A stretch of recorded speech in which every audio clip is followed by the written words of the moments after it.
कहूं सजनी गठियाल चुनरी।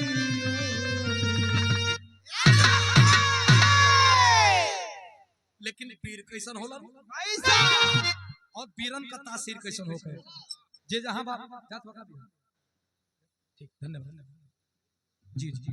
लेकिन पीरन का तासीर कैसन है कैसा मास्टर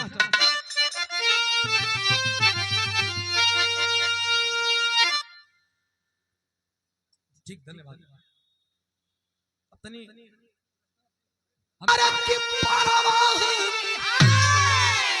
अगर मरना ही है तो देश के लिए मारा जाए वो अच्छा है।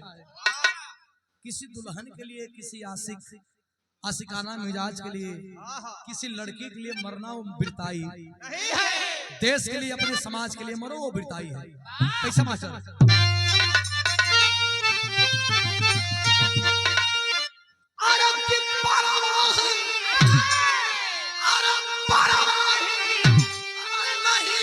मुझको जीने और मरने का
बल में कमीनों का बारे गया कवि जी एक गीत आपने लिखा है और हमारे अखाड़े के बड़े जानदार कवियों में जिनका नाम शुमार है। इस रचना पे थोड़ा गौर करिएगा। कहानी कहाँ का बा केकर बा कैसन बा ये हमेशा कहानी शुरुआत में कैसे मास्टर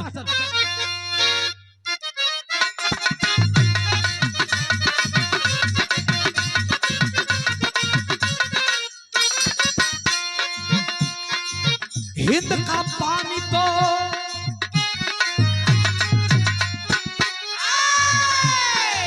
हिंद का पानी तो जिंदा है पानीदारों से। हिंद का पानी तो जिंदा है पानीदारों से वरना नीलाम हुई इज्जत ही गद्दारों से।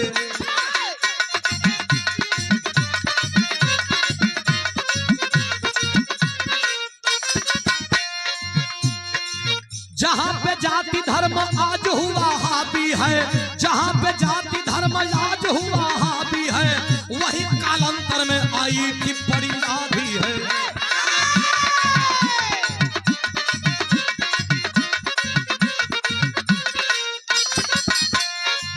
हुकूमत अंग्रेजी का जमाना था। हुकूमत अंग्रेजों का जमाना था। गुलाम देश का हुआ था दाना दाना था।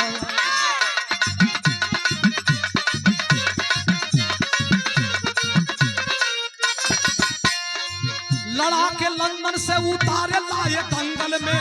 लड़ा के लंदन से उतारे लाए दंगल में भीव की रचना किए चंबल वाले जंगल में।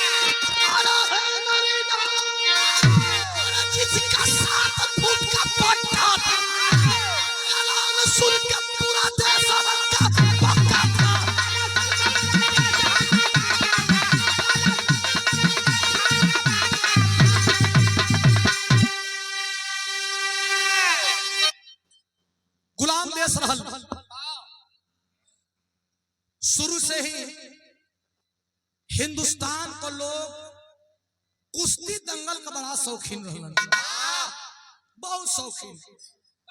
जिसे यहाँ भी आज लोग कुश्ती दंगल करेला चाहता था, ऑर्केस्ट्रो करा सकता, लेकिन करेला कुश्ती दंगल। ये लोग बतावेला कि के असली वीर है। जहाँ जोर जान का काम लगे वहां अगर काम कराओ तो छाती दुन्ना होला और एक इतिहास रचा जाता है। भावी प्रत्याशी बगही से जिला पंचायत का हमारे बड़का भैया, इसमें आप लोग बड़ी कलाकारों से बिहार सुनने होगा कि फलाना अंग्रेज आई अचड़ के पटक दल चाहे पटका कोई, लेकिन जवन जवन अंग्रेज है तवन तवन सर्वा कुल अपने मन कर हलो हो। हेनरी नाम का एक पट्टा है, जिस पट्टा का 7 फुट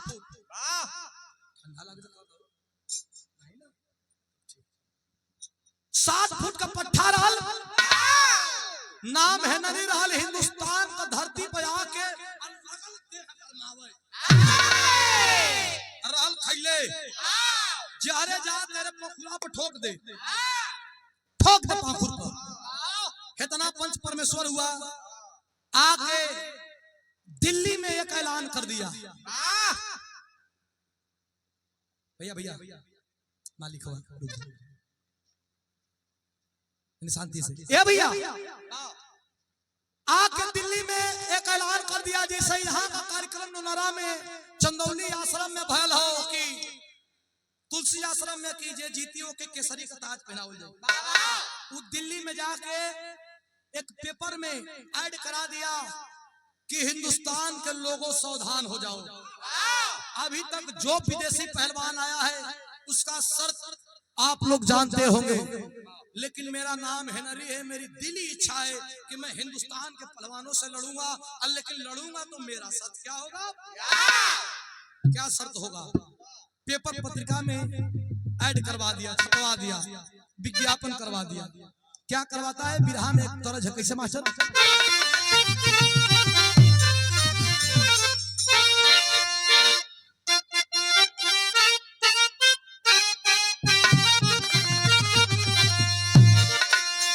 तरज बड़ा बढ़िया हो। कोनो 3 गो सखी बैठ के अपने गांव में अपने अपने पति लोगन का बखान करते। पहले की बोलस कि हमार सखी मर्दा इंजीनियर है, अरे क्या कहना पैसा रुपया का कोनो कमी उमी ना। दूसर का कलश के हमार तो डॉक्टर है, दूसर का कल लोग मत बोला, तो हम लोग बस टेरी बोला, बाकी हम उतने का पैसा दे, बेसिक ना दे। ए भैया दूसर का कलश के हमार तो डॉक्टर है, डॉक्टर ना कहे डॉक्टर अब पैसा पूछा मत, एसी कूलर फ्रिज का तो एकदम कांच लगेले। हम घर में ठंडा, बड़ी ठंडा, हमारा शरीर बड़ा सुकून में है कि सरकी से मजा लेते रे। करो पूछ कलश की तोहरा पास का है, का हमार मरद तक किसान है, तो कलश किसान है तो तोरा कहन का है, कलश हमारे कहन संतोष हो, हम संतोष कैले हैं, बाकी हमारा कुछ हो नहीं, हमारा पास संतोष है। तो हम लोग हाय पैसा, हम हाय पैसा ना करीला। दिन भर हमारे सैया काम करना तो हम जाइला उनके लिट्टी मरिचा लेके, लिट्टी नून मरिचा लेके अपने हाथे से खियाइला, हमारे पियावा हमरे सोझा रहना, यह संतोष है। कहत पे काम तुलसी आश्रम से श्री ब्रिजेश यादव शिक्षक महोदय जी बहुत बहुत धन्यवाद। 500 रुपया पुरस्कार देके सम्मान बढ़ेनी है। देखा यही तरह पुरस्कार आवे के चाहिए आराम से, कि सबके समझ में भी आवे और शांति से। कैसे मास्टर, वो किसान का मेहरारू कहतिया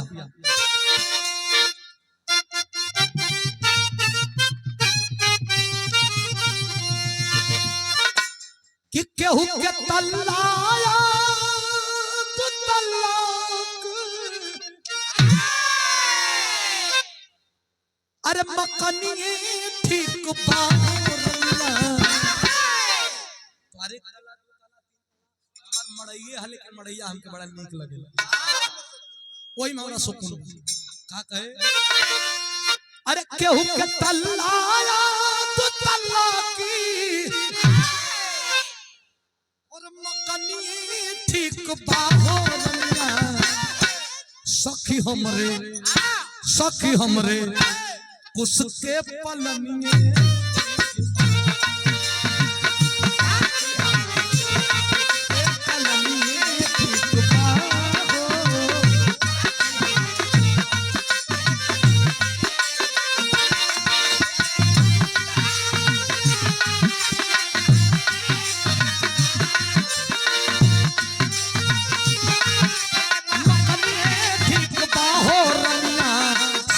हमरे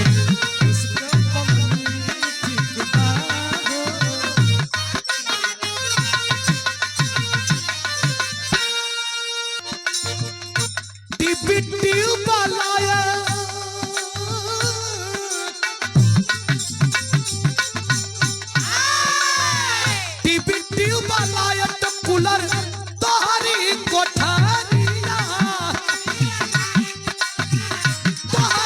कोठरिया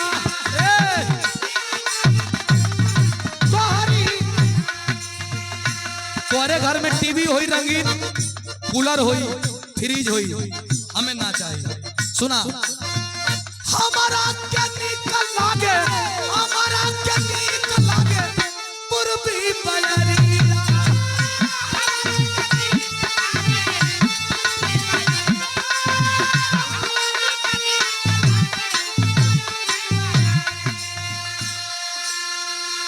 लेकिन तनी आप भाव स्थल को गौर करा।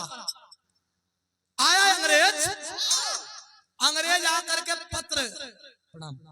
पत्र में लिखवा दिया, पेपर में लिखवा दिया कि अरे हिंदुस्तान के पहलवान अपने आप को बहुत बड़ा पहलवान तुम लोग समझते हो तो सुनो, मैं आया हूं लंदन के धरती से और हिंदुस्तान में खास करके हिंदुस्तानी पहलवानों का एक चैलेंज करना चाहता हूं। क्या चैलेंज है मास्टर?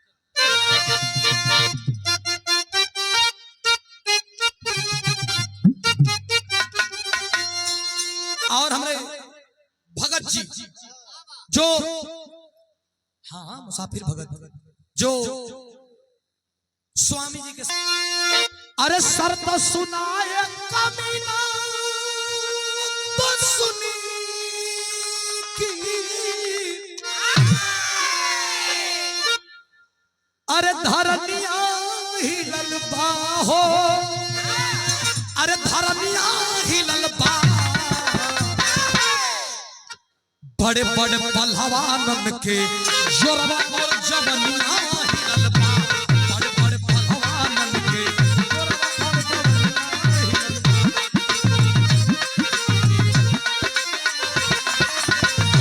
सर को सुनाया कमीना सुन के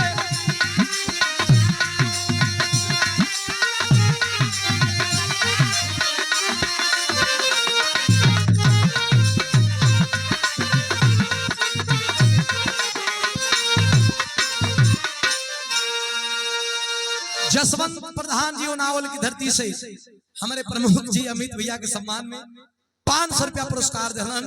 छोड़ो में कोट नाम दिल से धन्यवाद हो। देखा ओकर पत्र में लिखल का रहल अरे बिहारी जे दंगल पहिल अरे बेटी अपन दे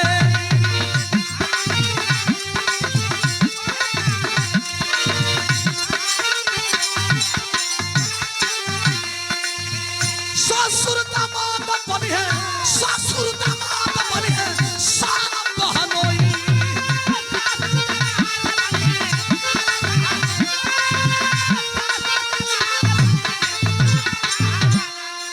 अरे सुन के निरंजन पहलवान के अरे पहलवानिया हिलल बाहो अरे पहलवानिया हिलल बा बड़े बड़े पहलवान के जोरवा और जवनिया हिलल बा बड़े बड़े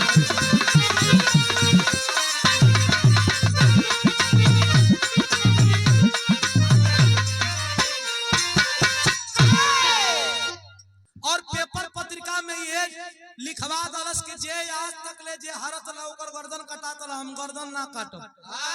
रुचि वो बोला कि मैं गर्दन नहीं काटूंगा, मैं जान लेकर क्या करूंगा, मुझे हमसे लड़ करके जो पटकाएगा, जिसकी बहन होगी उसकी बहन को मैं अपनी रखैल बना लूंगा, जिसकी बेटी होगी उसकी बेटी को मैं रखैल बना लूंगा। गुलाम देश रहल हो भैया, गुलाम देश रहल। आज के कह दे कि अगर तुम्हारी बेटी जवान भी है तो तुम्हारे बेटी के हम अपन रखैल बना ले। कहो आदमी राख लगा के ऊपर जीभ ना खींच ली। हाँ कह दे कोई कि तुम्हार बहन जवान भी है तोहरे बहन के रखैल बना ले, राखी सहित जीभ सहित पूरा नीचे का पतड़ी कबार ले आदमी। लेकिन गुलाम देश रहल। घरवा से कई मोबाइल बजा था, घरवा से जवान बहन बेटियन के उठा के आए अपने जंघा पर बैठाओ से आदमी निहार। वही चंबल वाली घाटी में निरंजन पहलवान सवेरे सवेरे चाय का दुकान पर बैठा रहलन। बिहने बिहने चाय का दुकान पर बैठा रहलन, पेपर देखलन तब मन कैलस कि ये पपिया के दिल्ली के धरती पर जाके जवाब दे दे। लेकिन निरंजन पहलवान का एक बेटी जो ने बेटी की उम्र 15 बरिस, निरंजन पहलवान का औरत जवन वो बेटी के जन्म देके अनीता नाम रहल उ लड़की के निरंजन पहलवान को गोद में रख के अकीहे कह देलस कि जा तनी हम आज से एकर माइयो तू ही एकर बाबुओ तू ही। रोने लगा, झरझर झरझर आंख भर गयल। कलश की दंगल अपना से परियार कभी पटक सकेला, लेकिन दंगल बिछली का खेल है। खूब जोर होते हुए भी अगर एक दाव गलती लग जाई तो इस दाव का चलते तुम मात खा जीबा। अगर गर्दन कटावे करे तो गर्दन कटा देती, लेकिन अपन बेटी के गर्दिश में ना डालब। झरझर झरझर रोवे लागल। पूरा चाय के टपरी को लोग जुट गए, उनके का भइल कलश का भइल देखा पेपर में का कुल निकलवैले हो। मन बड़ा व्याकुल बा। घरे जाके अच्छा दरा ओढ़ के गर्मी के दिन में सूत गए। अनीता बेटी भी पेपर पढ़ले रहल, कलश के देखाई नहीं। ये पहलवान बनेला अब पेपरवा के बतिया सुन के गर्मिया में चदरा ओढ़ के सुतल हो लगल मारे फेरा वही चरपाई के अगल बगल। 15 बरिस के बेटी जब फेरा मारत हिया तो बिरहा में एक तरज है, इहो तरज का कोनो जोड़ ना रहल भैया। शानदार 500 रुपया पुरस्कार जिला पंचायत के प्रत्याशी हमारे लालचंद भैया, क्या कहना हमारे बड़का भैया के द्वारा तरज हो।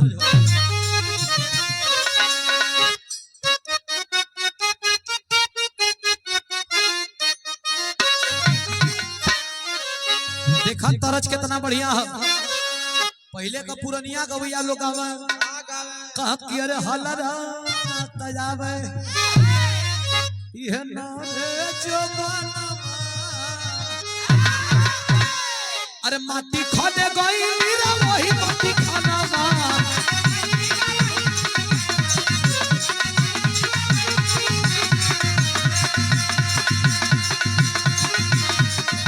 अरे माटी खाने गई रे वही माटी खाना हलरा तजावे नारे जवाना हलरा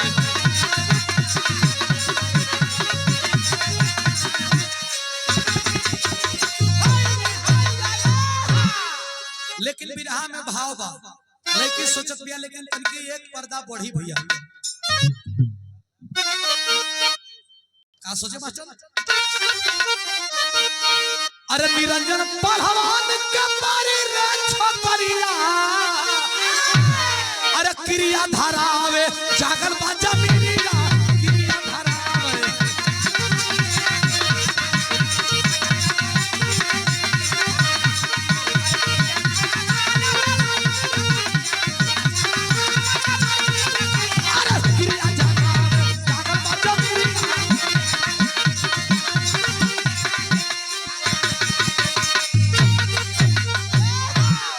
लड़किया छदरवा खींच के कलश के तू पहलवान होगा ना, पहलवान हो तो एक बात के सुना।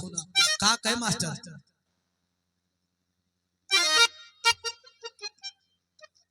भोजपुरी बिरहा लोकगीत के कलाकार संजय राजभर हमने बड़का भैया। अच्छा विश्वराम गुरु जी के अखाड़ा से चरणों में कोट प्रणाम। दिल से धन्यवाद बा, आशीर्वाद की कामना ताज जिंदगी। लड़किया सोचत बिया कहत बिया का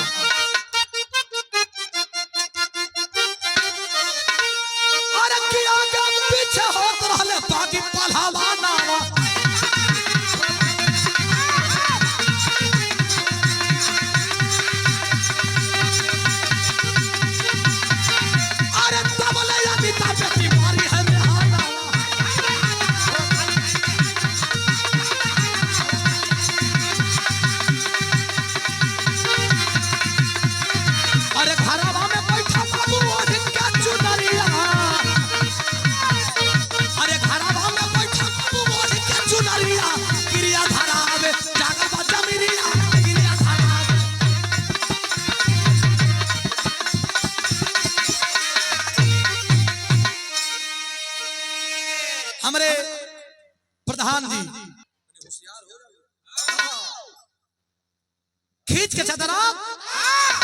कलश कहो बाबू एगो पेपर पढ़ला कि नहीं?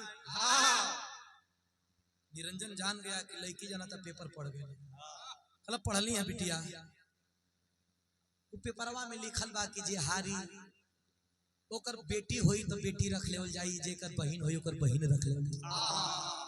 अनीता पूछतिया तो कहो बाबू हार जीव का? कल हार ना जाई।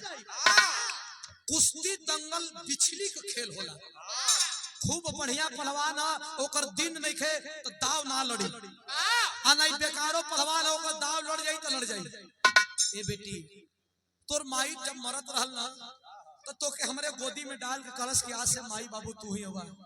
कहीं अगर कोनो दाव बेकार लग जाई हार जाई तो के बेइज्जत कर दी हरी हरी। हम नहीं चाहत कि हमारी बेटी बेइज्जत होके, तो के बड़ा प्यार से पलले ही बेटी, आंख में आंसू जबान पर क्रोध लेकर के अनीता कलश की तो हार बेटी बेटी ही है। और रोज अंग्रेज दूसरा का बहन बेटी का इज्जत लूटे ना, दूसरा का बहन बेटी बेटी ना है का। एक बात कथे हम मौके का चीज कथे, कभी का लेखनी का सनाम है बिरहा में तरज कितना मास्टर बढ़िया हो।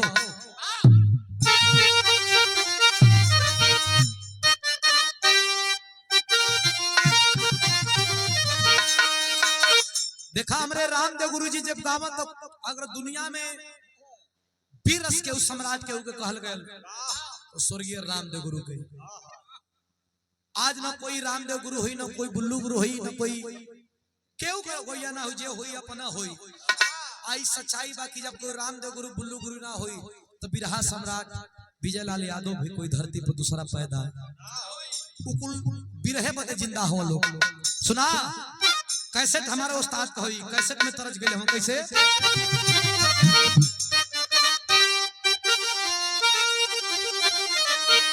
प्रमुख जी सुनिएगा ये लाइन क्या शानदारी से गाया गया है। कैसे? अरे कि तोर नैना कटार हो, तोर नैना कटार, अरे गड़ी गड़ी जाला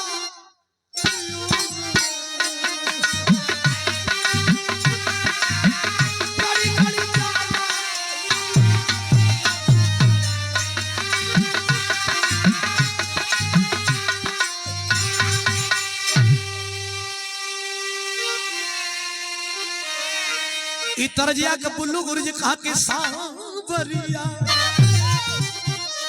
कहा कि जागा जागा भोले बाबा, कहा कि बुढ़ावा बेईमान, बुढ़ावा बेईमान, अरे माया करैली का चोखा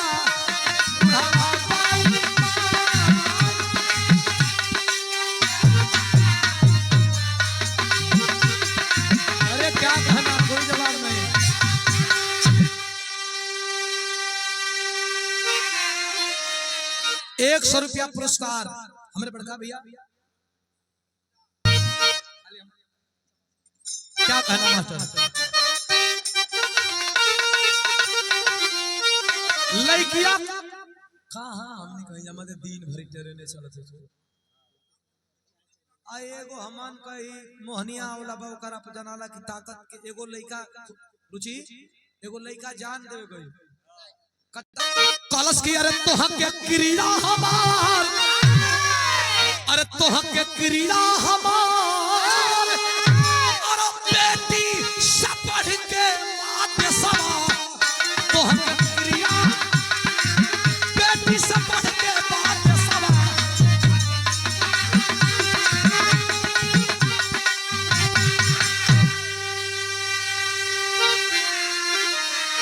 कहे बेटी से पढ़ के बातें सवा।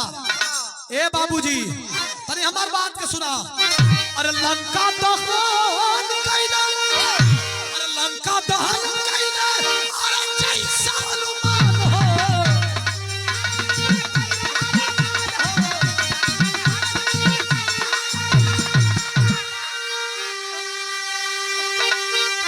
अरे वैसा चला के वैसा चला के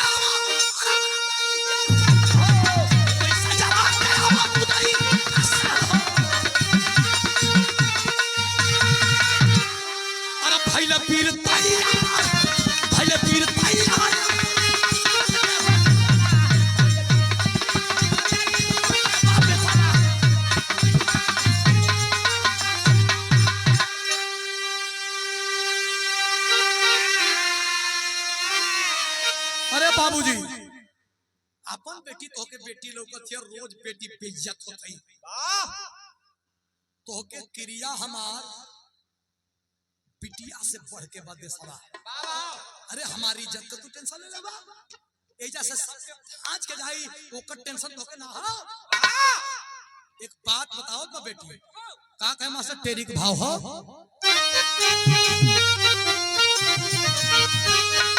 अरे बोल राम अरे लंदन से चल के आया इंडिया लंदन से चल के आया इंडिया अरे फट के सोना को सबनम ने राह दिखा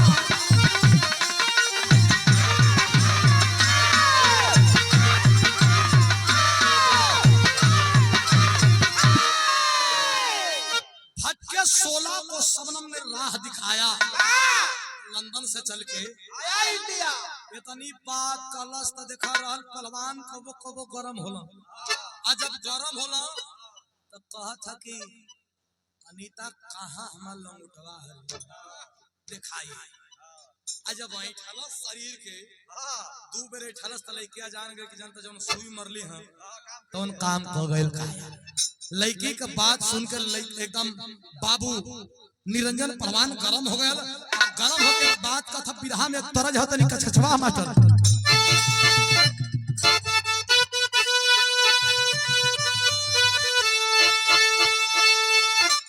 जानत हो बिरहा के ई तरज के गावेला विजय लाल गुरुजी के बिरहा हो के नंदलाल रवि के बिरहा हो तभी गाना गवाला कैसे गवाला मास्टर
लड़ौल होला तो लड़ौल पे गीत गवाले कहो शानदार 500 रुपया पुरस्कार मंगल कलश के बिटिया तेरे लंगोटा हमन जाता जब मरला सो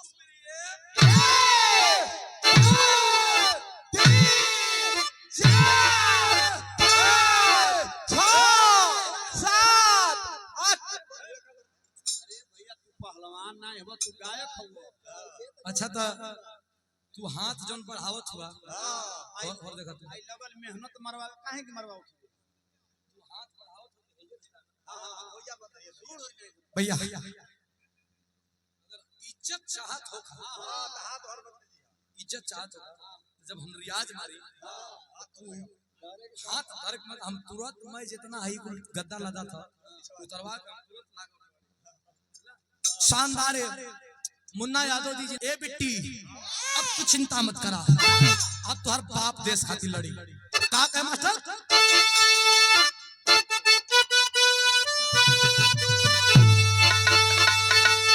अरे तो चला देश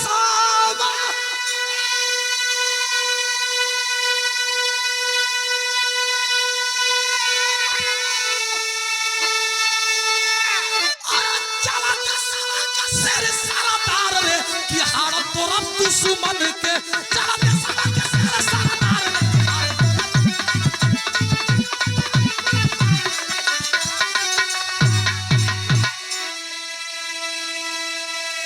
चला दे सवा का शेर सरदार ने के हार तोड़ब का कहे मास्टर ए हो एक फिर से गावा वही में इहो मिला होता स्वरवा पर से बढ़िया दे कैसे अरे कि चला दे सावा अरे चला दे सावा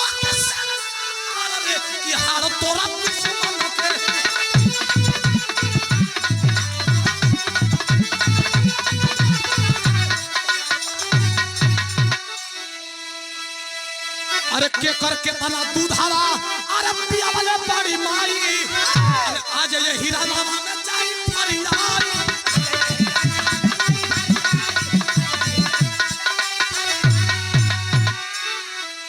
अरे देवजीता जी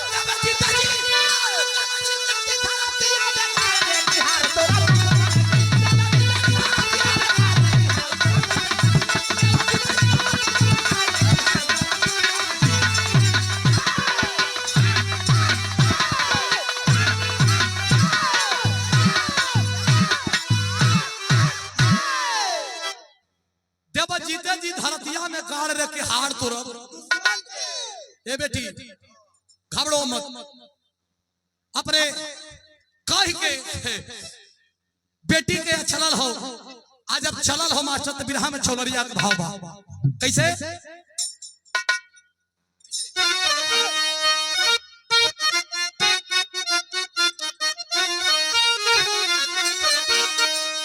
अरे हम गवनवा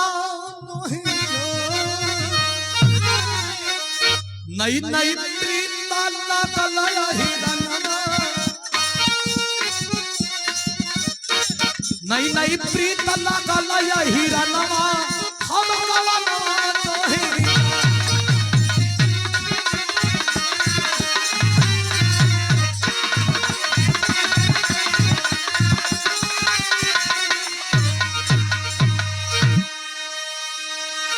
संघिया लंगोटा लेकर के निरंजन पहलवान जब अखाड़े पर पहुंचल हिंदुस्तान का पहलवान घेरले हो कि कौन पहलवान हरे देखिए अपन बहन बेटी के डर ना है कौन हरे लेकिन जब अखाड़े पर चढ़ल आरी आरी पूरा देश का लोग हवन अब बीच में 7 फुट के हेनरी बड़का जवान पार पहले बा एकदम गोर अंगार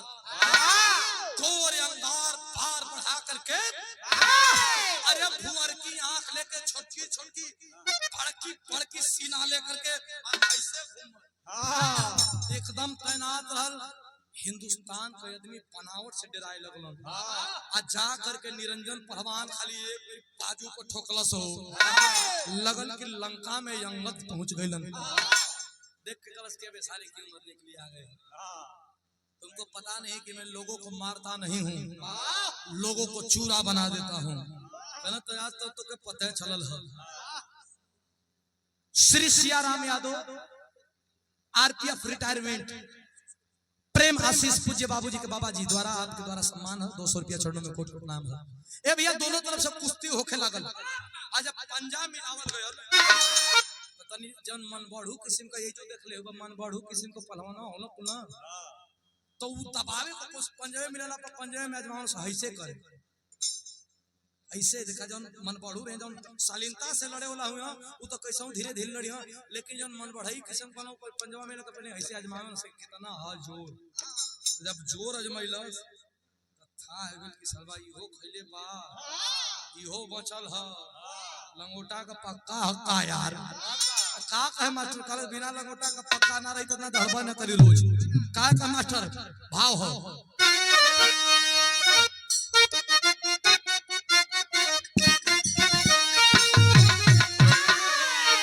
3 मिनट तक खाली लड़ाईलस 3 देखा कोनो पहलवानन का आदत होला जैसे भोईसवन के चाहे सड़वन के एक बेर मुड़िया जैसे ले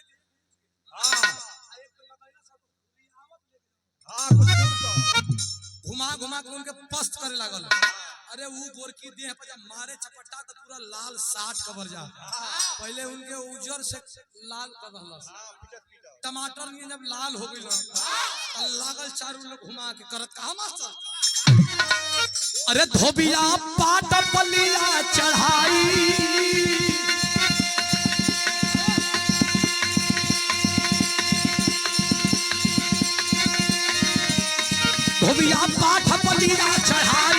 धोबिया पाठ पलिया चढ़ाई चकरी जैसन रहा घुमाई कवन चला जोरवा हो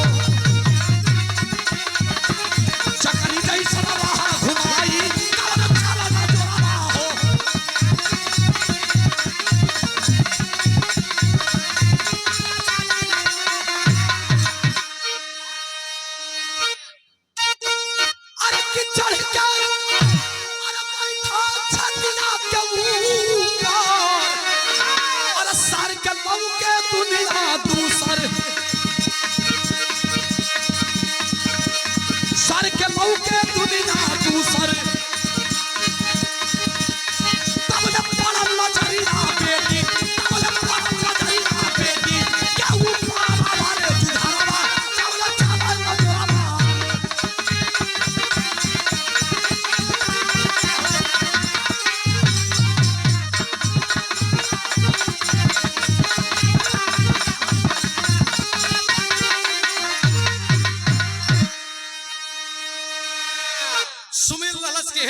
भगवान, हे स्वामी जी, हे वीर बली बजरंग जी, कैसा लहादा कैसा लहादा।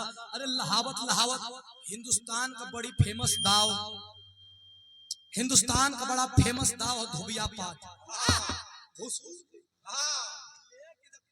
जब वहीं उठा के हम कहला चाहे हमारे उस्ताद कहना कि दाव पर अगर भैंसो चढ़ गए, अगर दाव पर प्रमुख जी अगर पहलवानन का दाव पर सांढ़ो भैंसा चढ़ गई तब तो महाराज दाव पर चढ़ला कहा। आज एक सटीक दाव हो, अगर सटीक दाव पर भैंसा चढ़ गई तो उनको ओरिया के खाली कर दे। अरे लह गई दाव दे के दाव पर जही उड़ाने की कोशिश करत हो तब ले 4 गो अंग्रेज बेटी की सामने लगा दे, नीचे उठैले आ देखलस कि लड़की अनीता लगल शरीर के धीरे धीरे ढील करे। इंसान रहलन सब आदमी रहलन कहिए भैया दाव पे उठा के शरीर कैसे ढील करत था पलवनवा सरवा मिट गई का। लड़की देखलस के इतना समझैली, इतना बारूद भरली, लगा था कि फेल मार देहन का। वो ये सकत है बाबूजी अरे सावधान, पब्लिक का निगाह होए कोने में लड़की की तरफ गए और ये से लड़की अनीता 15 वर्ष का लड़की एक बात कहलस का कस मास्टर पपट का लाइन बा मास्टर सरक जा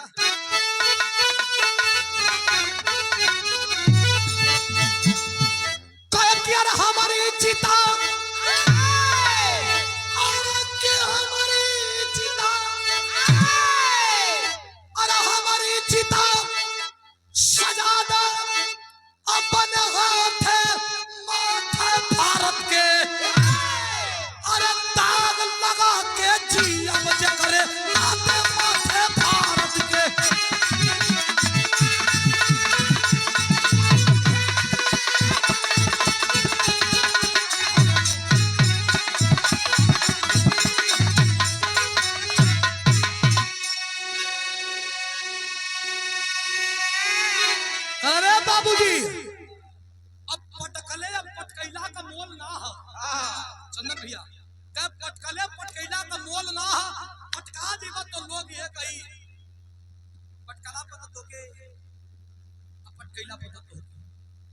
लोग ये कही के अनीता एक अपन लड़किया के चलते हार गई। ऐसे बढ़िया बात कि हमार चीता सजाएगा जो हिंदुस्तान के अस्मिता पर दाग लगा के जियो। जब एक में काला सो बोले चढ़ाइए तो रहबे कई चढ़ाई के जब आग के कैलस का मतलब अरे बेटी जब धिक्कारी है, अरे बेटी जब धिक्कारी है तब दौड़ पड़ा है शेर हो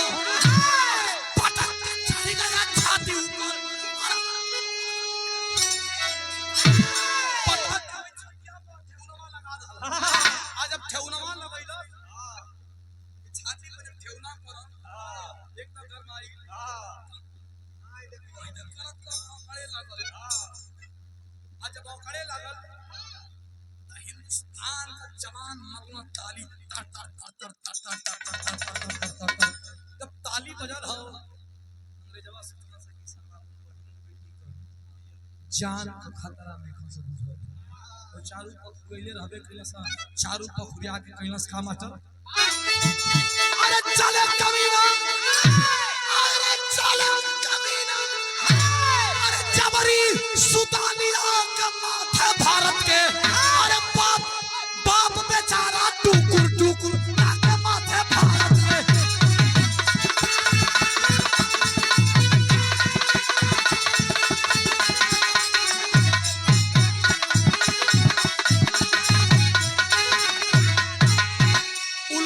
के लेके जबरी लिया के चलना देखतो हम हिंदुस्तान का जितना लोग हम कंधा पर लेके घुमावे एक आना दू आना एक पैसा दू पैसा 8 आना जेल ले रहे वो लगल निरंजन पहलवान के देवे पैसा लेवे कहां जा देखा जा कि बेटी के लेके गई सब पैसा रुपया दे के उठा के मिलल चाहे सब अपने अपने घरे गई।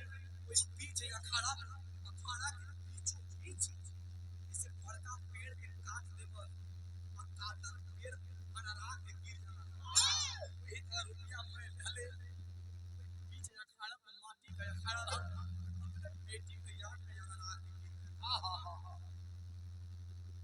क्यों सुनैया ना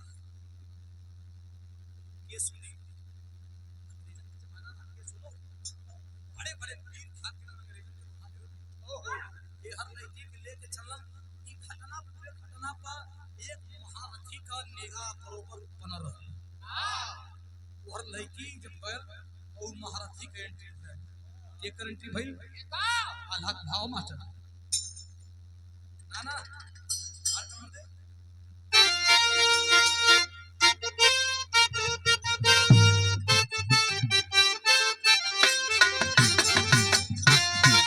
अरे किरानी झांसी वाली जब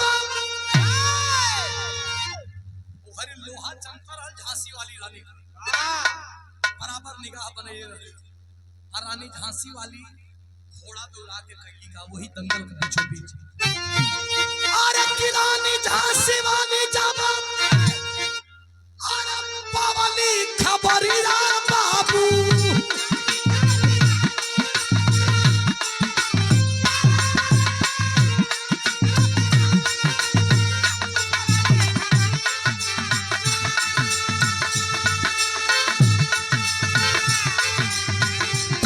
चली भाई दिलापन सनमा सजा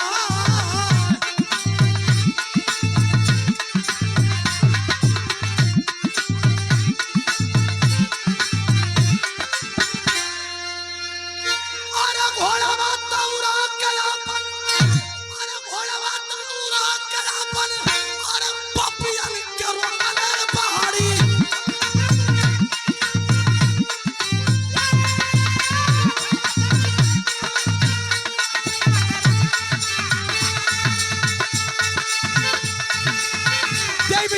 लसिया के बिछावा बिछा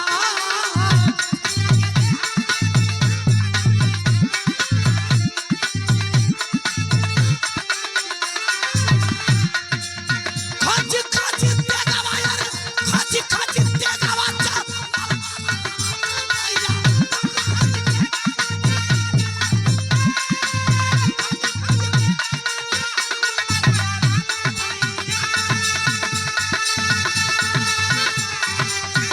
लसिया पल्ला से आज भाई बात देखा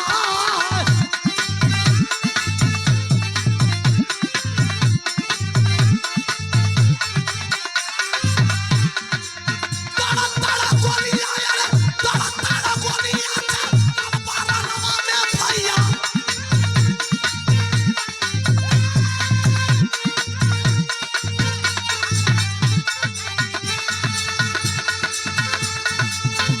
छतिया से निहली रानी बेटी के लगा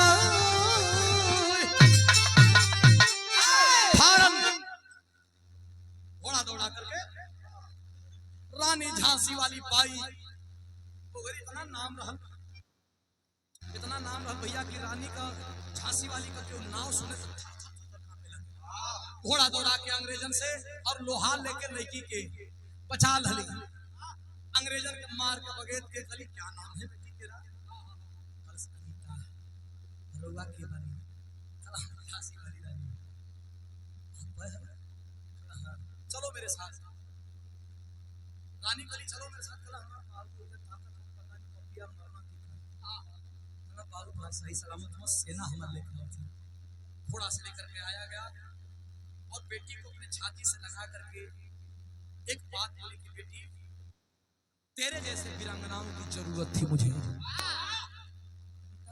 हमारा काम कौन काम करने की आपकी जरूरत होगी नहीं जितना तू बारूद अपने बाप के सीना में धर ले बाड़ी दूसर लड़की रही था अपने इज्जत बचावे के चक्कर में कहती तू मत लड़ा 5 मेरी अपने बाप को रोकी लेकिन तुम अपनी इज्जत अपनी जान की परवाह किए बगैर देश की अस्मिता के लिए अपने बाप को प्रेरित की हो इसका मतलब तुम्हारा सोच क्रांतिकारी है और तेरे क्रांतिकारी सोच को मैं सलाम करते हुए आज से तुम्हें एक जिम्मेवारी दे रही हूँ बेटी क्या कहती है खड़ी पाओ मार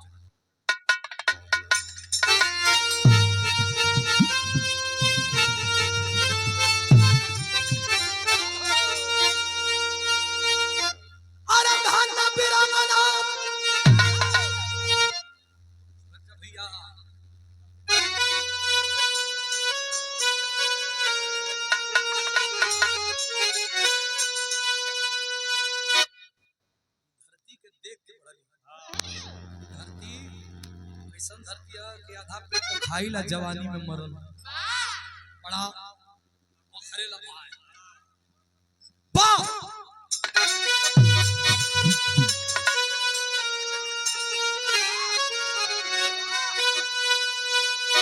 आया की धारा बिरंगना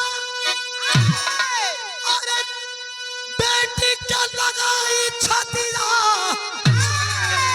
अरे की तो के लेके अब जमाई हम क्रांति के लगी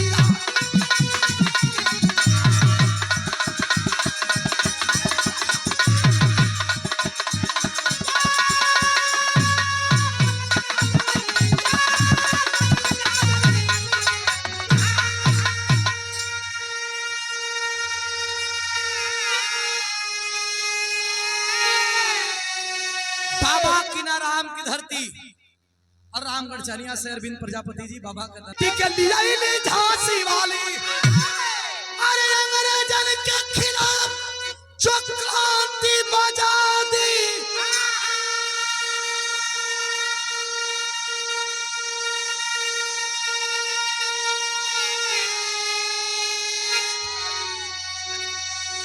और कुछ दिन बाद अरे घेरले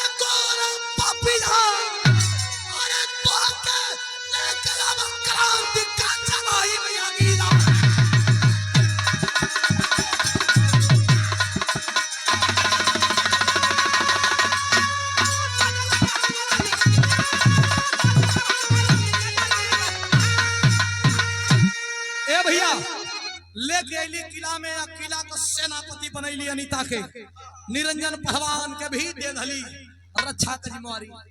कुछ दिन बाद आप लोग पढ़े होंगे इतिहास, झांसी वाले किले को अंग्रेजों द्वारा घेर लिया गया और अंग्रेजों द्वारा जब घेरा गया वही बेटी अनीता अंग्रेजों का छक्का छुड़ा दी थी लड़ते लड़ते और किला से सेफ निकालने में अनीता अपने जान को गमा बैठी और अपनी बेटी का बदला लेने के लिए जब निरंजन पहलवान निकले दो चार अंग्रेजों को जब मारते हैं गोली का शिकार हो गए।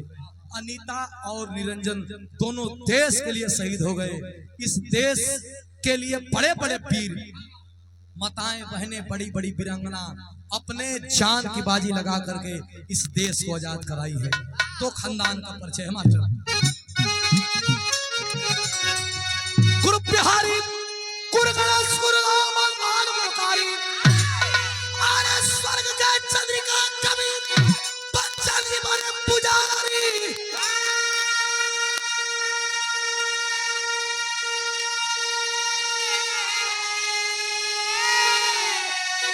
अरे लंदन से चल के आया इंडिया तो सुधीर विजय लाल का है परचम लहराया।